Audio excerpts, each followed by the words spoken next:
Hola, ¿qué tal? ¿Cómo andan? Muy, pero muy buena tarde-noche, ¿no? En verano todavía a las 8 de la noche, está como medio ahí.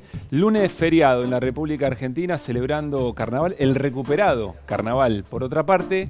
Y aquí estamos, en Desiguales, para seguir analizando a nuestro modo, al modo Desiguales, las cosas que nos importan y sobre todo en un día a día muy, pero muy intenso. Por supuesto, seguiremos conversando acerca de lo que se está viviendo en este momento en Europa y en Asia, referido a el conflicto bélico entre Rusia, Ucrania, o mejor dicho, Rusia y el resto del mundo, podríamos decir de alguna manera. Ahora lo vamos a conversar, pero sin olvidarnos que mañana en la República Argentina es una jornada más que importante, determinante, porque el presidente de la Nación inaugura, como todos los años, y es su responsabilidad institucional, las sesiones ordinarias en el Congreso de la Nación. Y allí estará Alberto Fernández con muchos elementos alrededor: Fondo Monetario Internacional, las deudas que todavía la Argentina mantiene en términos sociales con un sector de la población muy postergado y, por supuesto, el contexto de la guerra. Lucila Trujillo, buen arranque de semana. Gracias, igualmente, señor Pablo Caruso. Bueno, y queremos arrancar a modo Desiguales, como decía mi compañero, mostrando una imagen que quizás ustedes pueden verla y decir, bueno, es la tapa de una revista. No, es una fake news. Yo les muestro una tapa y la otra, una foto y la otra. Es claramente el logo, la tipografía de la revista Time, reconocidísima revista con portadas además muy particulares que suelen dar como un golpe de puño, un efecto fuerte. Esta es la tapa verdadera. El retorno de la historia. Y del otro lado una tapa, que es la cara de Vladimir Putin, por supuesto, con el bigote de Hitler y el mismo título y la misma bajada. ¿Por qué queremos mostrar esto? Porque no es que esta tapa de la cara de Putin, la tapa trucha, la fake news, circuló por grupos de WhatsApp y en un par de redes sociales.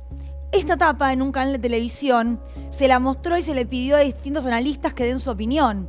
Esta tapa fue compartida, reitero, falsa, por periodistas cuyo, ¿cómo decirlo de algún modo?, estatus dentro de ciertos sectores políticos es muy elevado, ¿no? Periodistas que tienen la vara muy alta, ¿no? Cuya palabra importa mucho. Bueno, tanto chequeo no hubo, y lo que yo me pregunto en realidad, Pablo, es si en realidad importaba o no, si la tapa era verdadera, cuando en un punto lo que terminan diciendo cuando se enteran de que es una fake news es, bueno, pero era verosímil, pero la idea no me parecía mal. Bueno, entonces, ¿qué hacemos con eso? Sí, está claro que la guerra o este conflicto no se desarrolla exclusivamente en territorio ucraniano o en esa zona del mundo, digamos, ¿no? Las redes sociales y el modo en que se trabajan las mentiras. La fake news es una mentira. Que acompaña también algunos videos que efectivamente son presentados como ciertos para generar un golpe de efecto, para construir una realidad que después trasciende a los medios más tradicionales para ser compartidos y terminar de ser legitimados como tales.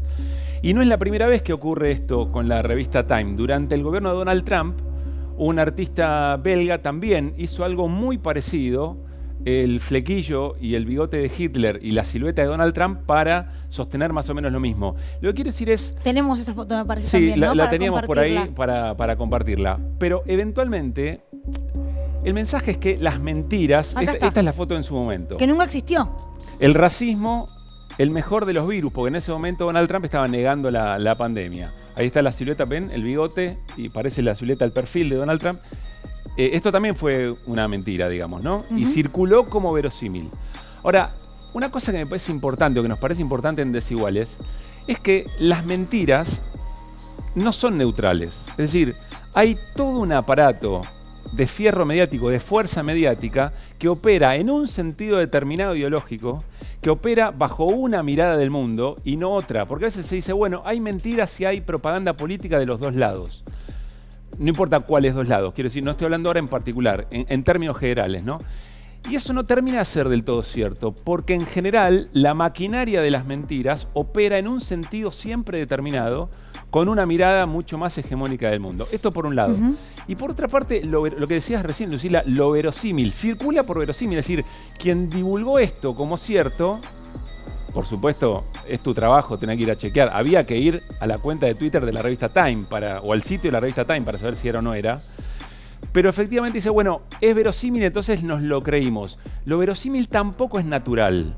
lo verosímil no nace de un repollo, se construye durante muchísimo tiempo, nos picotean la cabeza durante muchísimo tiempo para que algo nos resuene como verosímil. Históricamente un rumor, y esto todavía cuando no existían las redes sociales ni nada que se le parezca, era eso, ¿no? Era algo atractivo, interesante, con una parte de verosimilitud, y por eso picaba y rebotaba. Bueno, con el tema de las fake news pasa exactamente lo mismo ahora. Lo que nos preguntábamos hace un rato antes de que arranque Desiguales era, estamos en un mundo en guerra. Claramente no es que antes de que comience la guerra Ucrania-Rusia no había guerras en nuestro continente, claro. ni conflictos, por supuesto que no. Pero sí estamos en una guerra que se desarrolla en un territorio europeo, en una guerra que comienza, digamos, la gota que rebalsa el vaso es la invasión de Rusia y no de Estados Unidos, como veníamos acostumbrados en el mundo moderno, en una guerra que muchos se preguntan si marca un nuevo orden mundial. Bueno, ¿es una guerra distinta? ¿Es una guerra que abre puertas, que abre más preguntas? Bueno, sí, puede ser. Ahora, en una guerra siempre se dice que vale todo. La pregunta es si en el periodismo de guerra, título que no inventé yo, sino que lo inventó un periodista del diario Clarín, él mismo lo dijo, hicimos periodismo de guerra en su momento. Bueno, en el periodismo de guerra también vale todo.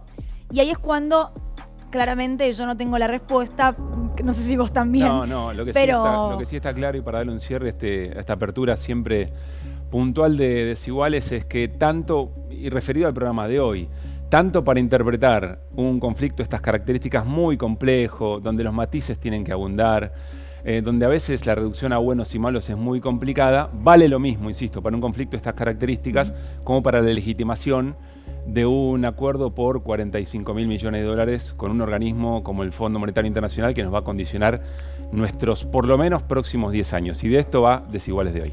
Acá sí vale igual el bueno y el malo. Yo soy la buena, Caruso es el malo. Pues no sé cuándo lo decidimos, no sé cuándo se decidió eso. Mentira. Pero bueno, no, si ese es el rol. rol. Pero si querés podemos hacer una grieta divertida. Si es el rol. Programa libre de humo, Desiguales. Perdón que las columnistas también tienen cada una tiene un rol acá, sí, ¿no? por supuesto, claro por que sí. Por supuesto que sí. Bueno, ¿cómo andan? Buenas noches. Buenas noches. Somos todas malas. Claro. Yo creo que hablar de economía y ser buena es difícil. Sí. Es difícil. Las malas noticias. Pero vos sos la que tendría que tener como un perfil más bueno para decir las malas noticias. Para mí, Luciana es como... Llegó Luciana Bertoya, pudrió todo. Y Jime con la política. Bueno, de hecho, Jime, en un ratito nos vas a pintar un poquito la escena mañana del Congreso, 12 del mediodía, ¿no? ¿El presidente habla? Sí, así es. La sesión está convocada a las 10:30, pero el mensaje empezaría a las 12. Hora Alberto. Igual me parece que para estas cosas es puntual, ¿eh? Al revés, convocado a las 12, empezaría a 12:30. No, está convocado a las 10:30, perdón. 10:30, perdón. Sí, la sesión con toda la ceremonia anticipada. Sí. Y después a las 12 es el mensaje presidencial, hora Alberto. Bien, muy bien. Bueno, y los distintos abordajes. Cande, vamos a hablar, por supuesto, de los desafíos económicos. Sí, tenemos un par de datos que vienen de la Jefatura de Gabinete sobre cuál es el balance que se hace del gobierno hasta ahora, sobre todo de la recuperación económica del 2021, algunos datos relacionados a eso, pero lo más importante va a ser si se llega a hablar o tratar justamente el acuerdo con el Fondo Monetario, que es lo que estábamos todos esperando de cara a mañana. Antes de preguntarle a Luciana el abordaje desde la materia judicial, Jime Cande, mucho rumor en las últimas horas de que ya había firmado un acuerdo que mañana se iba a presentar. La verdad es que ganas de tener una primicia que no es cierta no tenemos. No, ¿Pero no. hay algo de eso concreto? A mí no me lo confirma ninguna fuente de manera directa, pero está por todos lados. Entonces uno tiende a pensar que es a una la que no le confirman.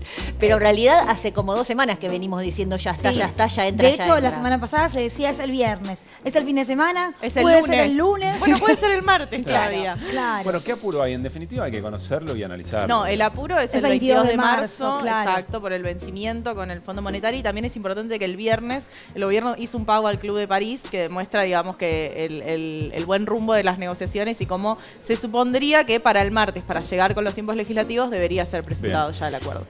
Política, economía, ahí igual no solamente lo que mencionan nuestras compañeras, le sumo lo que tiene que ver con tarifas, si es algún tipo de mención, le sumo lo que tiene que ver con salarios, inflación, bueno, van a ser partes interesantes, ¿no? Para y se escuchar. habla de una cláusula de guerra respecto al acuerdo con el Fondo Monetario, señor. si es que las variables cambian mucho por este conflicto, si se extiende, ¿no? Que corregime, Cande, era una cláusula pandemia, pero en este contexto, digo, la modificación en el acuerdo puede venir ahora por la Sí. guerra Ucrania-Rusia. De nuevo, digamos, acá trabajamos con la información de ese borrador que ya había Claro. trascendido y ahí había una cláusula donde decía, bueno, si hay un cambio muy profundo en las condiciones internacionales, eso se tiene en cuenta para revisar los fundamentos del acuerdo. Pero eso funcionaría tanto en el caso de que Argentina salga perjudicada por esto, por ejemplo, por el aumento del precio del gas internacional, como si sale beneficiada por el aumento del precio de las commodities como la soja y el Claro. trigo. Digamos, si sale beneficiada tendría que sobrecumplir las metas, si sale perjudicada, bueno, habría que revisar esas metas fiscales y monetarias. Bien. ¿Y Lu? ¿Qué pasa con la justicia? Porque en la justicia, en los discursos de apertura de sesiones, hubo mucho ruido, ¿eh? Sobre todo Alberto Fernández. En siempre 2020, en 2021. Sí.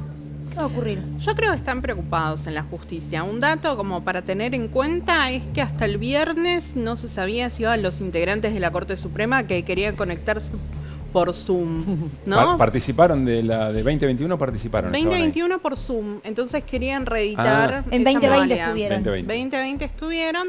Bueno, y ahora con la tensión que hay entre el gobierno, la Corte Suprema, tema Consejo de la Magistratura, ellos se veían como que iban a ser destinatarios de críticas fundadas, ¿no? Podemos decir desde acá. Entonces intentaron esquivar esa situación.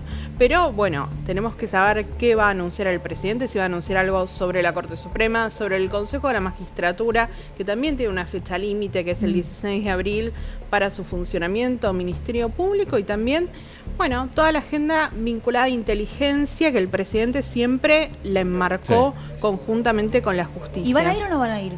Van a ir. Van a ir los miembros de la Corte. Van, ¿Cuatro? van los 4. Mira. Eso, hasta el viernes. a Director de última hora. cámaras de mañana, por favor. Listo para enfocar las caritas cuando Alberto vaya hablando. Bueno, El barbijo ayuda. Con Hay Jimena algo- hablábamos Sí. cuál será la imagen que Claro. queda, ¿no? Porque a veces lo que quedan es una foto de Bueno, un también es el gesto reencuentro de Alberto y de Cristina, ¿no? Perdón. Sí. ¿Ah, sí? O sea, el director de Desiguales va a ser el director de la transmisión de mañana. Upa. Bueno, Apa. Bueno. yo solo quiero decir, tendría que ser el atención Mañana, a las entrevistado. caras. Claro, viene el link de Desiguales mañana. Tranquilo el laburo, Del otro ¿no? lado. Además, El tranquilo señor el laburo. Fernando O sea, Molina mañana es invitado de Desiguales para que nos cuente lo que no ¿Cómo se fue? vio. así es. Estaba diciendo que hay un concepto que se llama transteatralidad, que es cuando las estructuras del teatro que ordenan la mirada se trasladan a la vida cotidiana real, en este caso la política. La teatralidad de mañana, de la escena de mañana, Sí, va a ser vamos muy a estar importante. todos mirando. Pero como eso. dice Lu, algo me parece un punto importante, el barbijo te hace zafar de Sí. muchas gesticulaciones. Sí, está muy Pero bien. los ojitos tenés que controlarlos. Y algunos están haciendo coricocho, ¿no? O metiendo cuernitos por atrás. Bueno, nos vamos a ir al living y nos vamos a meter. Segunda parte del programa vamos a hablar puntualmente de esto, Sí. que es determinante en la vida política de la Argentina en estos tiempos y de aquí a 10 años. Y ahora nos vamos a detener otra vez en la escena internacional y en el marco de lo que se está Bienvenidos, viviendo. ¿cómo están? ¿Qué tal? Bueno, Muchas otra vez gracias. invitados de lujo, en Desiguales para hablar de estos temas. Vamos a presentarlos rápidamente. Estamos con Néstor Restigo, que es analista de política internacional, especializado en China.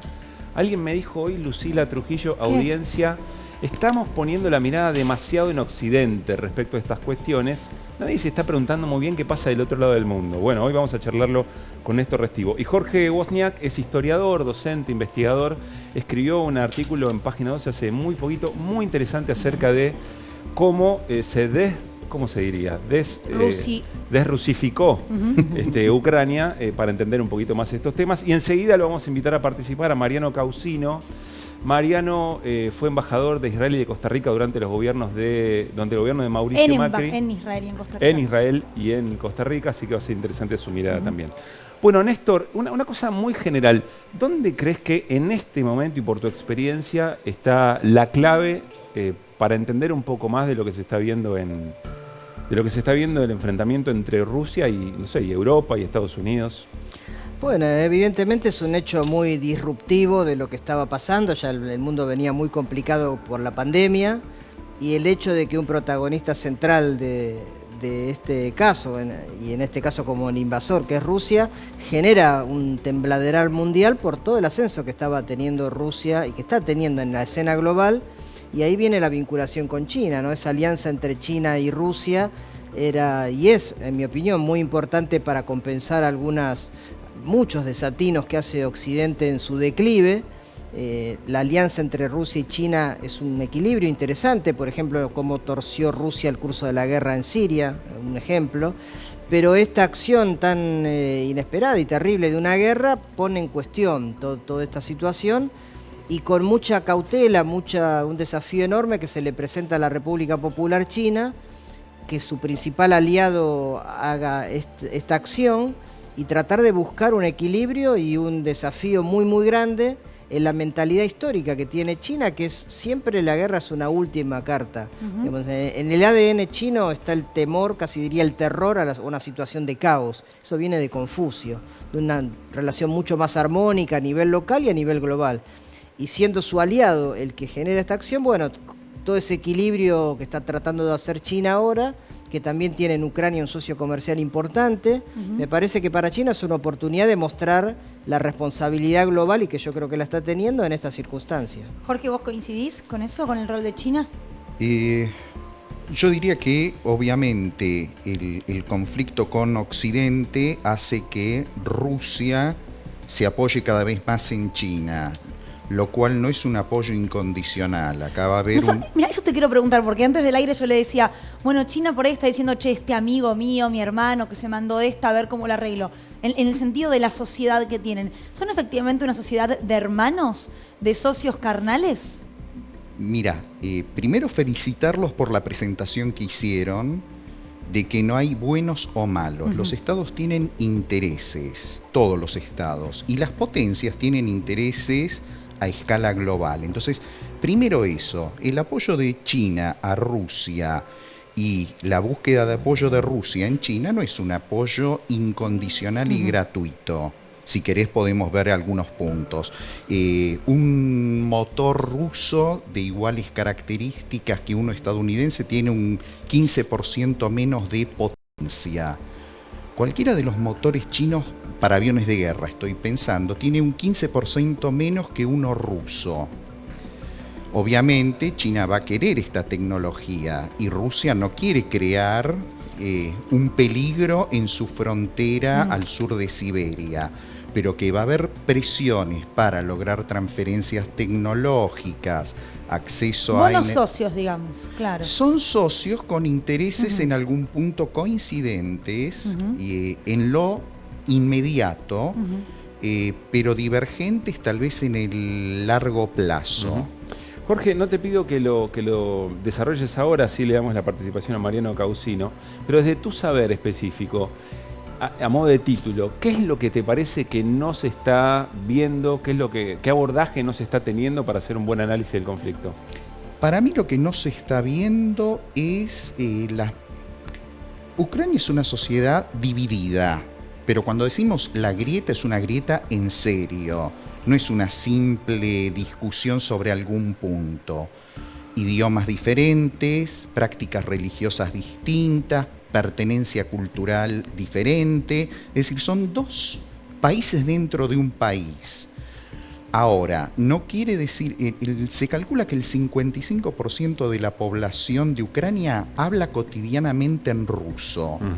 Lo cual no quiere decir que el 55% sea prorrusa. ¿Sí? Pero efectivamente hay un quiebre cultural que pasa más visiblemente por lo idiomático. Los diferentes gobiernos ucranianos han intentado una ucranianización forzosa, es decir, imponer el uso del ucraniano en todos los niveles.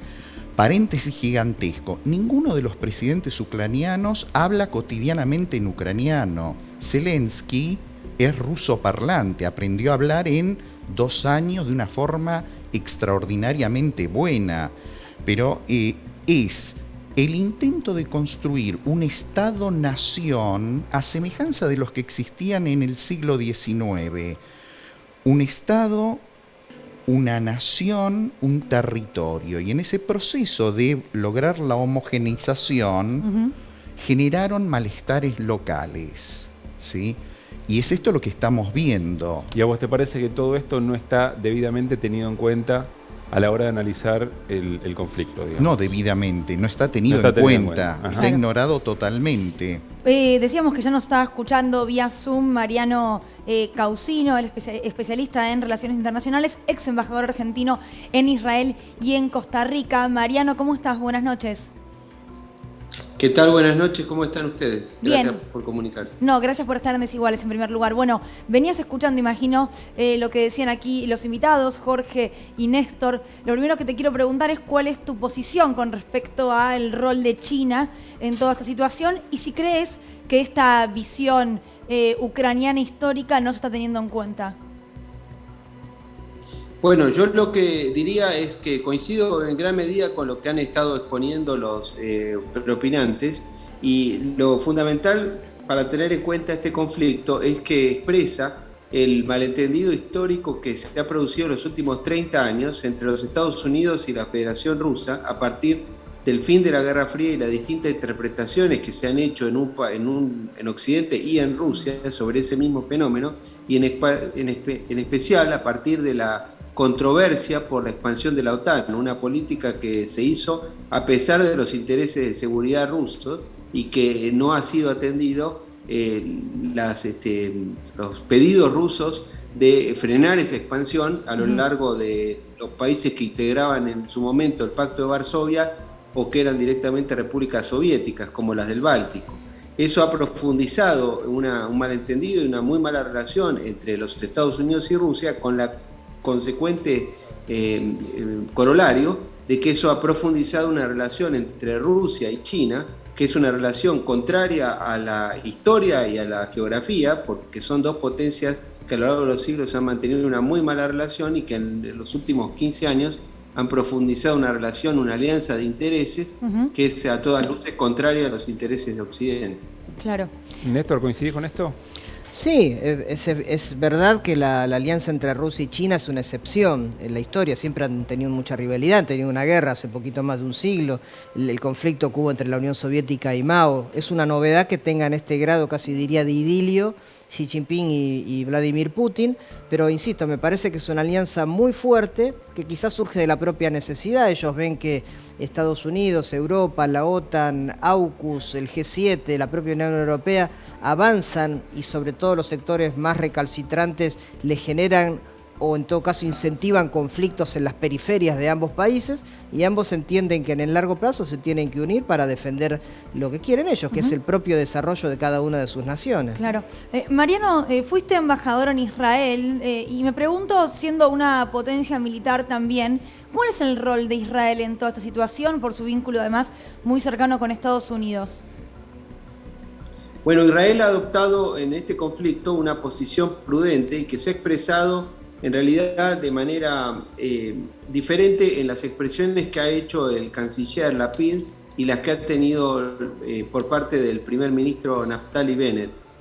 Ambos han expresado de alguna manera las dos visiones que hay en la coalición que gobierna actualmente el Estado de Israel, porque el canciller Yair Lapid se ha manifestado en un sentido parecido al de la mayoría de los países de Europa Occidental, mientras que el primer ministro adoptó una postura más prudente, teniendo en cuenta que para Israel la relación con Rusia es fundamental, toda vez que Rusia se ha consolidado en los últimos años como la potencia más importante en Medio Oriente, sobre todo a partir del hecho de que Rusia es el único actor que en la región mantiene relaciones casi diría equidistantes con los distintos actores que hay en Medio Oriente, porque en Medio Oriente el conflicto principal no es más el conflicto entre Israel y los países árabes, como suele suponerse, sino el que tiene lugar a partir de las rispideces ancestrales entre chiitas y sunitas que en este presente histórico se expresan en la rivalidad entre Arabia Saudita y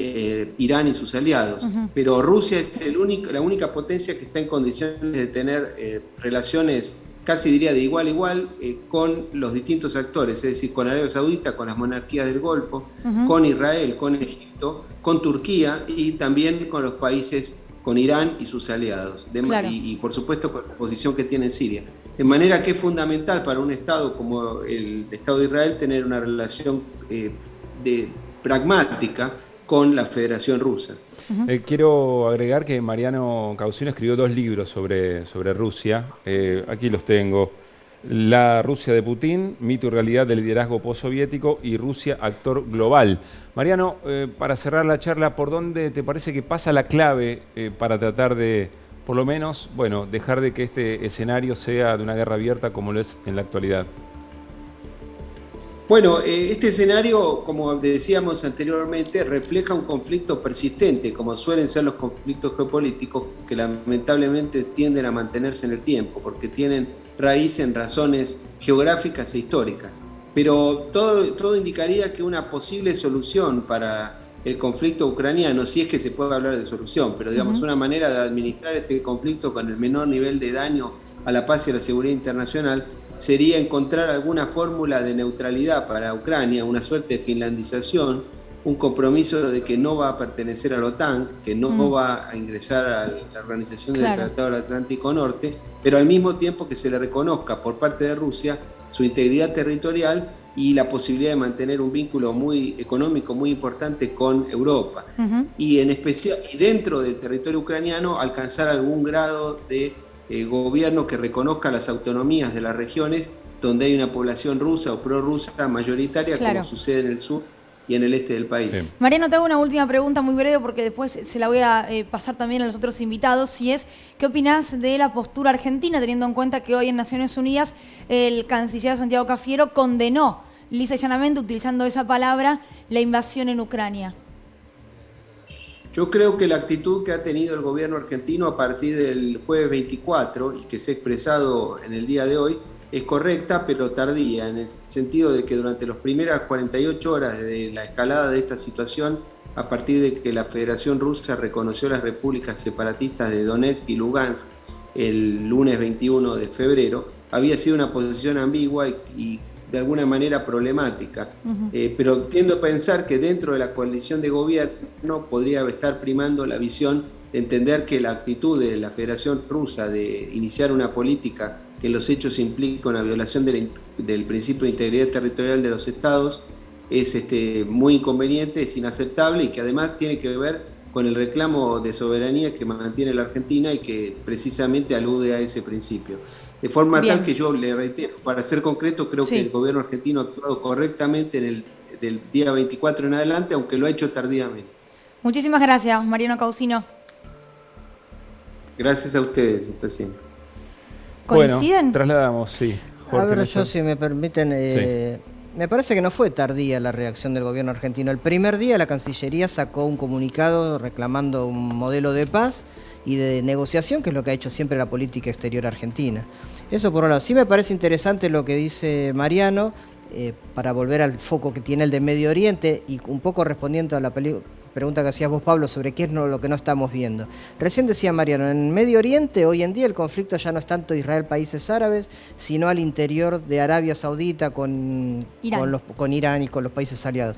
Bueno, a mí me duele tanto un chico ucraniano que muera como un chico de Yemen que está destrozado por las bombas que tira Arabia Saudita, y eso no lo veo en ningún canal de televisión ni en ninguna radio de estas. Recién venía en un taxi y me daba ganas de decirle al taxista que apagara por favor esa radio, porque todo el diablo era Putin, que es condenable por supuesto la actitud que hizo, pero nunca se habló en estos mismos términos de la invasión a Libia, de la invasión a Siria y de las bombas que ahora mismo están cayendo en Yemen. Entonces me parece que hay un doble discurso, una hipocresía monumental, y eso es lo que falta, un poco respondiendo a tu pregunta, de algunos medios que ven solamente una parte de la película, ¿no? Así que bueno, eso como concepto general me parecía interesante remarcarlo para ver este déficit comunicacional y esta batalla de los sentidos que hay, como si la OTAN no tuviera que ver con todo esto y otros actores también. Bueno, de hecho lo que decía Causino recién es uno de los acuerdos de paz puede llegar a ser el no ingreso de Ucrania a la OTAN o OTAN, no sé cómo se dice correctamente. En ese caso, ese organismo tendría que también dar un paso para atrás, no presionar. Bueno, obviamente la guerra es la última de las opciones, como había dicho Néstor antes, y si efectivamente se produjo la invasión es porque fracasaron todos los mecanismos previos de negociación. Pensar que Putin es un loquito suelto, que se desboca en cualquier momento, es no tener una visión de sus acciones de gobierno a lo largo de estos 20 años. No quiere decir aprobadas, pero hay una coherencia, una frialdad en la toma de decisiones que hace que si se tomó la decisión de invadir, se sopesaron las ventajas y desventajas. Por eso la intervención en Ucrania en realidad no es solamente por el conflicto interno donde toma parte por uno de los grupos. Es un mensaje claro a los otros países de la OTAN que formaban parte del espacio soviético, que no están dispuestos a tolerar la aceptación de armamento ofensivo en las proximidades. Eso quiere decir, en estos conflictos que se producen, hay ataque y contraataque. ¿Sí? Estoy hablando de un conflicto, por ejemplo, nuclear. Eso quiere decir que desde el momento en que se lanza un misil hasta que llega a destino hay unos 15 o 20 minutos como para tomar contramedidas.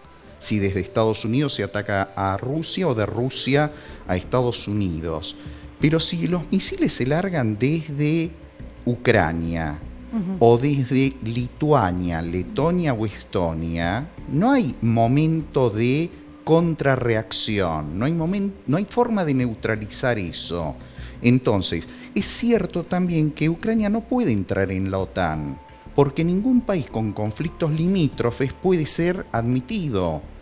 Porque si un país con conflictos limítrofes es admitido y ese país entra en guerra por esa cuestión limítrofe, tendría que intervenir la OTAN detrás de ese país aliado. Ahora, pareciera, por incluso lo que dijo Zelensky en el día de hoy, de por favor, permítanos ingresar a la Unión Europea sin ningún tipo de trámite. Agradecemos el apoyo que nos están dando, pero queremos ser parte. Digo, pienso en la OTAN, pienso en la Unión Europea, pienso en los Estados Unidos. ¿No lo dejaron solo cuando las papas ardieron? Digo, cuando se quemó realmente la situación, no se dieron media vuelta y le dijeron, ahora vemos cómo vamos a sancionar a Rusia, ¿no? Y hacete cargo. Bien, y por eso desde la prensa rusa se dice que Zelensky es un títere. Lo maniobraron para generar este conflicto altamente beneficioso, por un lado, para China por ciertos motivos, pero para los Estados Unidos fundamentalmente, y el apoyo que le están dando es en armamento de escaso poder ofensivo, hay cierta ayuda humanitaria, pero tropas de la OTAN no van a intervenir. No. A la Unión Europea, para poder ingresar, hay que hacer todo un proceso previo de adecuación de la legislación, de la infraestructura, de la educación. Eso Ucrania... ¿Vos decís, Jorge, que pase lo que pase, Estados Unidos ya ganó con esta escena? Sí. ¿Por qué?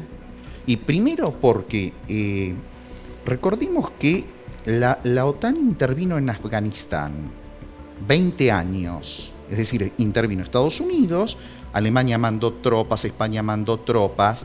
Después de 20 años de guerra, Estados Unidos, no la alianza militar, Estados Unidos terminó negociando con el Talibán, artículo muy bueno publicado en la revista que dirige el señor. Estados Unidos terminó negociando la retirada de Afganistán sin consultar a los socios de la alianza. De ahí que Macron estuviera hablando de la muerte cerebral de esa alianza militar. Incluso Merkel, planteando que hay que crear una alianza militar propiamente europea. Ahora, si Rusia es un peligro tan grande como aparece, sobre todo presentado en la prensa y presentado por la invasión a Ucrania, y se recompone esa alianza militar liderada por Estados Unidos, y todo el aumento en el presupuesto de guerra se va a dirigir a la compra básicamente de armamento estadounidense. Recordemos que para Estados Unidos la carrera armamentista es una especie de keynesianismo.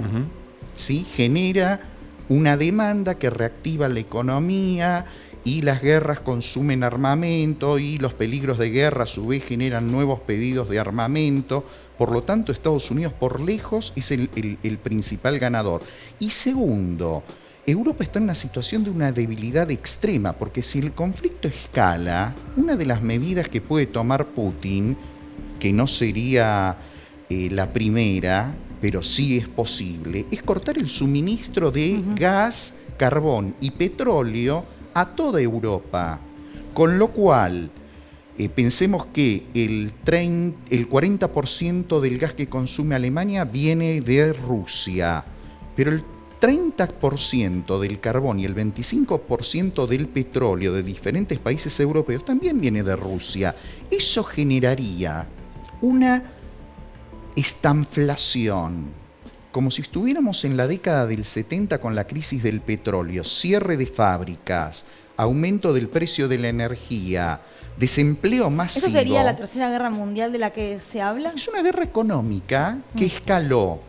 Y Estados Unidos recuperando posición. El euro derrumbándose y el dólar recuperando posiciones. A ver, Néstor, ¿y a todo esto China qué ve? Cuando esto que cuenta Jorge, ¿y China cómo lo ve? ¿Qué analiza en el tablero China? Bueno, yo como decía al principio, a China le interesaría, siendo la potencia emergente de esta situación, siempre como un partido de fútbol o una tabla de posiciones. Vos vas primero, querés que no haya, o que vas ganando un partido, no querés que se arruine ese partido. Querés que sí. O sea, el que embarra la cancha es el que pierde. Entonces, China lo que ve es un escenario de mucha complicación que, como te decía al principio, trata de escaparle. Vos fíjate, el principal libro de China, de Sun Tzu, que es El arte de la guerra, dice, la mejor guerra es aquella en la que ganás sin que haya batallas. Y el Wei Chi, que es el Go, el juego del Go, pero en China es el Wei Chi, es un juego de cerco estratégico. Inclusive los que no lo saben jugar no saben quién va ganando. O sea, China una guerra le escapa porque está en su ADN y porque está en un momento de ascenso que lo que más prefiere es una armonía y ser el abanderado del multilateralismo. Y esto lo pone en tensión. Escuchan esto lo que se dijo hoy. Yo quiero hacer esta aclaración. En la Argentina, por algún motivo, cada vez que hay una crisis de cualquier tipo, se lo llama Dualdi a Rucauf. No entiendo muy bien por qué. No lo entiendo muy bien. Pero sin embargo, ocurre. Y hoy Rucauf dijo en una radio lo siguiente.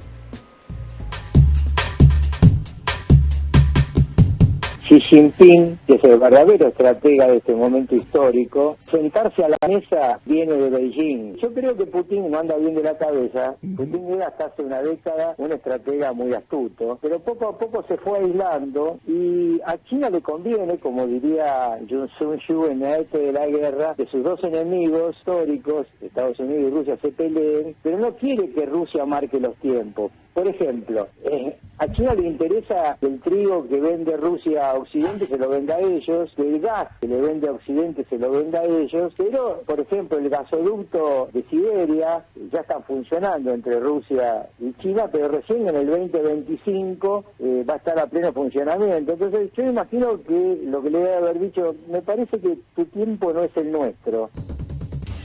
Bueno, la cita a un mismo libro, El arte de la guerra de Sun Tzu, pero para que diga cosas diferentes, digamos, ¿no? Bueno, China es un gran demandante de energía. Pero ¿estás de acuerdo con el planteo que Xi Jinping está detrás de todo esto? No, me parece muy simplista. Lo que sí es verdad que China es un gran importador de Ucrania también. Ucrania exporta, creo, la mitad del total de aceite de girasol del mundo, por ejemplo. Sí. En Odessa está una de las principales terminales de contenedores del mundo. Entonces China es el primer socio comercial, China, de Ucrania. Ajá. Para Ucrania es el principal. Entonces para China es importante Ucrania. Ucrania es como Mercosur, diría, Estados Unidos y Australia, uno de los 4 o 5 lugares del mundo que es proveedor de alimentos. Es un lugar muy estratégico. Y China lo sabe. Por eso digo que tiene que cuidar la relación con Rusia, que es fundamental para China. Está en una escala, si con Argentina tenemos una asociación estratégica integral, ¿sí? Como la que se ha firmado desde Néstor Kirchner y Cristina en adelante, que ratificó Macri y que ahora vuelve a ratificar Alberto. Con Rusia es un escalón más grande. Esa asociación estratégica integral cooperativa, abarca todo. Entonces para China es fundamental la provisión de gas de Rusia, pero también de alimentos de Ucrania y de otros países. Por eso yo creo que China, lejos de estar atrás de todo esto, lo que quiere es poner paños fríos con esto. Ahora, teniendo en cuenta lo que decía Jorge, de la debilidad de la Unión Europea, de Estados Unidos habiendo hecho una buena jugada aparentemente geopolítica, China en ese sentido, ¿cómo se va a parar? Digo, hay una mesa de negociación que se inició hoy, 5 horas, en Bielorrusia. Luego de eso hubo ataques en Kiev. Yo no sé si la verdad esa mesa de negociación fue muy productiva o no. Pero lo cierto es que hay un intento aparentemente de diálogo. ¿Puede ser un negociador? ¿Puede ser un árbitro China? Puede ser un árbitro y puede ser un gran asesor de Putin, en ese sentido de aconsejar, siendo aliados tan fuertes como lo son, y siendo China hoy también una potencia militar, porque que no quiera la guerra no quiere decir que no sea una potencia militar, que sea una voz que Putin escuche digamos, dentro de lo que es Rusia, que también tiene una ambición civilizatoria, imperial, por toda la historia que tiene, me parece que es una voz que va a escuchar Putin cuando dialogue, como dialoga con Xi Jinping, en ver que esto no escale más de lo que tiene que escalar. Siempre y cuando se cumplan las condiciones que pide Rusia, ¿no? Que son las que explicaba Jorge recién, que tiene que ver con la posición de la OTAN en los países bálticos y este acoso permanente que ha sufrido Rusia de una alianza militar que no tiene ningún sentido, pero tiene sentido para acosar a Rusia y a China. Claro. Nos recomiendan una lectura lineal de todo lo que ocurre, incluso las fotos que vienen de los momentos. Miren esta foto, ¿no? Es una foto de la mesa en Bielorrusia, nadie se mira a los ojos, se habló mucho de eso. ¿Nos recomienda una lectura lineal de todo esto o a la audiencia general que está tratando, que ya sabe que se quiere vender gato por liebre? No es ninguna referencia política, lo juro. ¿Hay alguna recomendación en términos de observación del escenario? Upa, qué silencio. No. Yo diría la presentación que ustedes hicieron, tener una mirada muy crítica con respecto a lo que estamos consumiendo en los medios. Hay una distorsión tan grande, una simplificación de buenos contra malos, y relacionado con lo que dijo Néstor, la muerte de los yemeníes no interesa, pero un chico rubio de ojos celestes llorando en la frontera de Polonia... Eso se ha dicho en la BBC, es increíble, pero digo, textualmente se ha dicho eso, ¿no? Sorprende un poco. Bueno, pensemos, por ejemplo, la guerra civil, las matanzas en Yugoslavia generaron un impacto en Europa. Pero cuando uno compara con la matanza en Ruanda, donde asesinaron entre 800.000 y 1 millón de personas a machetazos en cuestión de 6 o 7 meses, y ninguno de los países europeos, ni Estados Unidos, ni las potencias, intervino, quiere decir que un muerto no es equivalente a otro muerto. Claro. Hay muertos de diferentes calidades. Bien. Jorge, Néstor, muchísimas gracias por haber venido. Gracias a los dos. Gracias por la invitación. Estamos en la consulta permanente, por supuesto. Gracias. Bueno, nos vamos a ir a un corte y al regresar, el otro factor importantísimo en este momento en la Argentina tiene que ver con la palabra del presidente. El valor que el presidente Alberto Fernández le da a su discurso en la apertura de sesiones será mañana. Anticipos con nuestras 3 compañeras aquí en Desiguales después del corte. Ya venimos.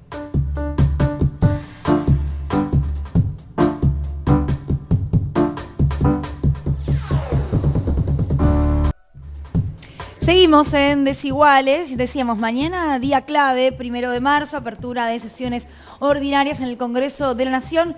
Las claves de lo que va a decir el presidente Alberto Fernández. Arrancamos por la... Se ríe Caruso. ¿Por qué se ríe? Yo sé porque se ríe, no importa, después se los voy a contar. Está sorprendido. No es para risa. Bueno, a ver, ¿cómo enfocarías la escena de mañana? Orientanos la mirada sobre yo mañana. Lo poco que sé es que mañana vamos a estar todos mirándolos, Alberto y a Cristina juntos por primera vez en público desde la última vez que había sido en la Plaza de Mayo. ¿Se acuerdan? En diciembre, cuando Cristina habló del FMI y Alberto también. Con Lula y Pepe Mujica arriba del Mujica. escenario. Exactamente. Este es el reencuentro público, pero después de una crisis adentro del oficialismo, que ahí lo vemos al presidente hablar y después Cristina, sí. de hablar de que haya hablado Cristina, así ¿no? es. ¿Se acuerdan? Ahí está. Y esto es encima, este reencuentro después de la crisis adentro del oficialismo, después de que renunció Máximo Kirchner a la jefatura de la bancada oficialista, todo lo que ya vinimos tratando aquí en el programa. A eso le agregamos que va a ser un mensaje presidencial entre los legisladores y legisladoras, pero también entre todos nosotros como ciudadanos, en el medio de la negociación con el FMI, que entra de la mano con el discurso y va a estar teñido ese discurso por este acuerdo, sobre todo por los grandes lineamientos que plantearon. Se está esperando si aparece mañana algo respecto de la letra fina o el siguiente paso del acuerdo. Es lo que se espera, más allá de los trascendidos y de los borradores que hemos comentado aquí extendidamente, sobre todo para saber cuál va a ser de ahora en más esta segunda etapa del gobierno de Alberto Fernández. Claro. Son 2 años, es una etapa post-pandemia. Hay un par de ejes igual, ¿no, Jimé, para compartir? Sí, a ver. Así es. Tenemos una placa con los ejes. Sí. Sí, Esta placa la elaboramos en función de la memoria que trabajó la jefatura de gabinetes, todo el trabajo que recopila del Estado Nacional y se lo entrega al presidente para que él pueda contarnos esto. Bien. Él va a hacer hincapié obviamente en algo que vivimos todos, que es el plan estratégico de vacunación. La lo va a valoración de destacar. eso, ¿no? Exactamente. Claro. Obviamente después también está la cuestión del desempleo y el aumento del empleo. O sea, bajó el desempleo en un 3,5% y aumentó el empleo en un 12%. Y esto se traduce mucho en los empleos, después vos ayudame, Cande, los empleos industriales, hubo 48.000 empleos industriales nuevos. Claro, toda la gestión Culfas en términos de... Claro, yo iba a decir eso, Exacto. son los datos que trabajamos cuando vino Culfas, Sí. que es el que viene dando, si se quiere, el balance de la gestión del 2021 como recuperación económica, pero también del 2020 cuando hablamos, por ejemplo, del empleo en la industria, ¿no? Que es como el empleo mejor calificado, mejor pago, y también el aumento de la actividad industrial mostrando, si se quiere, este modelo desarrollista que está detrás. Estos son los datos que teníamos justamente de la jefatura de gabinete, que obviamente está en el marco de la renegociación con el fondo, que tiene como los tiempos límites. Por eso también se cree que se va a presentar mañana, porque tampoco quedan tantos tiempos legislativos y ahí empiezan a estar estos rumores de, bueno, cuál sería la reacción, ¿no? Si se presentan esos acuerdos de los distintos bloques, cómo se va a acompañar dentro del Frente de Todos, por fuera, digo, como... Sí, yo me imagino, por supuesto, un repaso de lo que fue la gestión, probablemente los dos gobiernos teniendo en cuenta la evaluación en pandemia, y también una apelación muy fuerte a la unidad frente a lo que se viene. Bueno, es que del lado de afuera también lo que va a haber es una manifestación de acompañamiento al presidente. ¿Quién la convoca, se sabe? Sí, CGT, el movimiento Evita, Sí. y algunos intendentes del conurbano, o sea, el PJ del Partido Justicialista de los distintos municipios, Bien. también van a movilizarse. No va a ser súper desplegada, no se apela a la masividad, sino a que sea a que dé color, un acompañamiento de color. Sí, los nombres propios de quienes convocan no es aleatorio, son los que vienen Sí, claro. insistiendo con la construcción del albertismo, digamos, Exactamente. Luciana Bertoia, ejes judiciales del discurso. Bueno, a ver, la atención va a estar puesta en qué va a pasar con la Corte Suprema, ¿no? Y ahí hablábamos de la presencia de los 4 ministros. Acá decimos que un frente abierto es la Corte Suprema porque hubo críticas muy severas por parte del presidente, por parte del ministro de Justicia, su funcionamiento. Bueno, lo que contábamos, que los jueces quisieron no ir, trataron de conectarse por Zoom y que el gobierno tiene una vacante, este es un dato objetivo, para ocupar desde que Elena Hayton de Nolasco se fue de la Corte. Ahí la pregunta es qué va a pasar.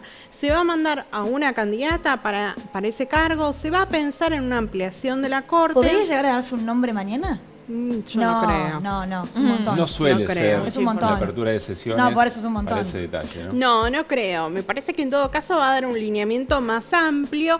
Y ahí sobre la Corte Alberto habló en otros momentos, en 2020, básicamente en 2021. ¿Querés escucharlo? Tenemos una parte Tenemos de la lo que dijo. posibilidad. Lo pide, lo tiene.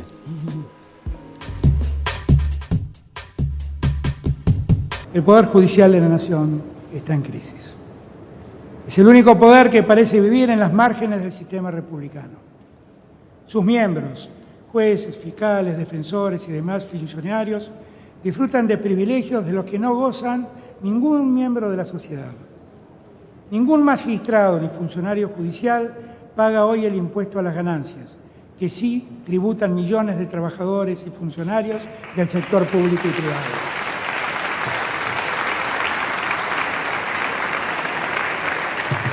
En el caso de los miembros de la Corte Suprema, acceder a la declaración jurada de sus bienes es virtualmente imposible. La relación corporativa que los vincula ha permitido que muchos de ellos permanezcan en sus cargos más allá del tope de edad que la Constitución impone. Admito que lo dicho me genera un espontáneo malestar. La imagen de vía Zoom, nos decía Vía Luciana Zoom. que habían estado en la Corte escuchando ese momento. Era el director el que los ponchó en ese momento. Sí, muy Y bueno. Elena Hayton de Nolasco, porque la estaba atacando es. el presidente diciendo, ustedes aparte no pagan ganancias, no muestran las declaraciones juradas y además se quedan más allá de la Constitución. Que era una de las cosas que estaba haciendo Hayton. Quiero decir, el presidente, para Alberto Fernández, el discurso de mañana es el lugar donde su palabra política se compromete y ya ha dicho que le da mucho valor. Pero más específicamente específicamente lo judicial, porque poco de esto se pudo avanzar en este año, Luciana. Y hubo poco avance, en realidad. Lo que hay que mirar es que en 2020 el presidente dijo vamos a avanzar con la reunificación del fuero federal, vamos a crear un nuevo fuero federal, eso se mandó, tuvo media sanción en el Senado. Después en 2021, por ejemplo, dijo vamos a avanzar con la reforma del Ministerio Público. Esto quiere decir, bueno, lo necesario para nombrar a un procurador o a una procuradora, porque está vacante hace 4 años y medio este puesto. Bueno, hubo una ley, también media sanción del Senado y ahí quedó, ¿no? Entonces hay una dificultad bastante extrema para conseguir los acuerdos, ¿no? Yo creo que mañana sí el presidente va a subrayar que sacó a la agencia de inteligencia de los despachos de los jueces. Me parece que esa es la gran ganancia, ¿no? que tiene el presidente. Con la cosa de la reunión en el Banco Provincia muy fresca, ¿no? Me parece que es la gran ganancia porque aparte es lo que se dice, bueno, ¿cuál fue la primera reforma de justicia? Fue el DNU que Alberto Fernández firmó en marzo de 2020, sacando a la Agencia Federal de Inteligencia de esto de ser auxiliar de la justicia. Sí. Le permitía desde trabajar con las escuchas, hacer las investigaciones. Bueno, eso es una separación, se transparentó el financiamiento y hay que ver si se avanza en la discusión sobre, bueno, que esto quede plasmado en una ley, porque en esto trabajó la interventora Cristina Camaño en un consejo consultivo de expertos y expertas. Cande, en lo económico, ¿dónde vos específicamente vas a poner el oído de especial atención? Sí, mañana? Para mí la clave sería definir un poco cuál va a ser la ruta económica para alcanzar las metas que se supone que se tienen. Más allá de que si se presenta el acuerdo o no, hay una meta que es de reducción del déficit fiscal, hay una meta de reducción de la emisión, entonces trabajar un poco, bueno, cuál va a ser un poco esa hoja de ruta, cómo se va a concretar, y también en un momento geopolítico, para unirlo con el bloque anterior, bastante especial para la Argentina. Recordemos que también Ucrania tiene programas con el Fondo Monetario Internacional. Argentina es el primer acreedor, entonces está empezando a tener conflictos con sus acreedores y es importante para el fondo también que Argentina firme y que firme ahora, porque no tiene el país los medios para hacerse cargo del vencimiento del 22 de marzo. Así que creo que el ojo está puesto ahí. En términos políticos, Jimé, me imagino mañana el presidente volverá a decir este acuerdo no implica ninguna reforma estructural, ni achicamiento del salario de la clase trabajadora, ni jubilados y jubiladas. Es uno de los pocos acuerdos que todavía sostiene el Frente de Todos hacia adentro, a pesar de sus diferencias políticas.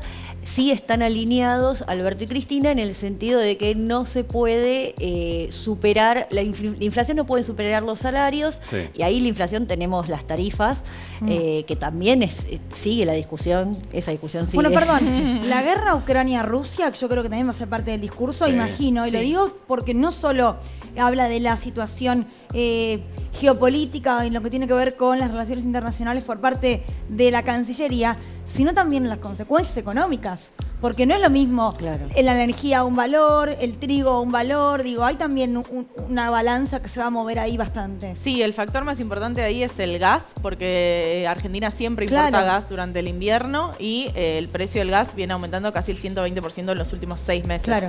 Entonces, la discusión de subsidios energéticos, que viene siendo muy importante en los últimos años y que viene sin resolverse en los últimos años, bueno, este año no solo por el acuerdo con el Fondo Monetario, sino también por este contexto internacional de suba de precios. Que no ayuda mucho. Bueno, Lucila, me tengo que ir para allá, pero como vamos a presentar fútbol, voy a hacerlo a modo equipo. Faltó el golpe, lo resolvió muy bien. La gran Gribol. Bueno, no me la esperaba. Nos vamos a encontrar con nuestros compañeros en cancha de Lanús, porque Lanús Tigre empiezan a cerrar. Partido clave. Partido clave. La cuarta fecha de fútbol masculino, primera división en la Argentina. Gustavo Sima, gran amigo, y Damián Trigini, por supuesto, nuestros compañeros en la televisión pública. ¿Cómo andan? Buenas noches. Hola, ¿cómo están? Luli, Pablo, qué gusto realmente encontrarnos aquí en el aire de la televisión pública, esperando por este partido entre Lanús y Tigre, con Damián muy atrayente, por cierto, con dos realidades contrapuestas. Tigre que se reinserta otra vez en la primera división con un equipo fuerte desde mi punto de vista, y Lanús que tiene que mejorar, que tiene que reencauzarse de la mano de Jorge Almirón, que es un prócer por aquí porque obtuvo títulos con el Granate. Damián. ¿Cómo están? Gusto también para mí de saludarlos. Voy a adquirir este saludo también, ¿eh? Está bueno. Está muy bueno. Tan fuerte no, ¿eh? Hay que avisar. Hay que avisar, nada más. Lo dejé sin aire, chicos. Me sorprendió. Es muy tiernito, sí, es muy tiernito. Bueno, la propuesta es atractiva. No sé cuánto van a tardar en llegar del canal, desmaquillarse y llegar a casa. Pero Lanús juega muy bien. Yo lo voy a ver, Lo mostrar en todos los partidos. Y Tigre mantiene la base. El caso trajo algunos refuerzos. Y aunque hoy tiene un par de bajas, para mí puede ser el equipo sorpresa del campeonato. Así que quédense y acompáñennos si pueden.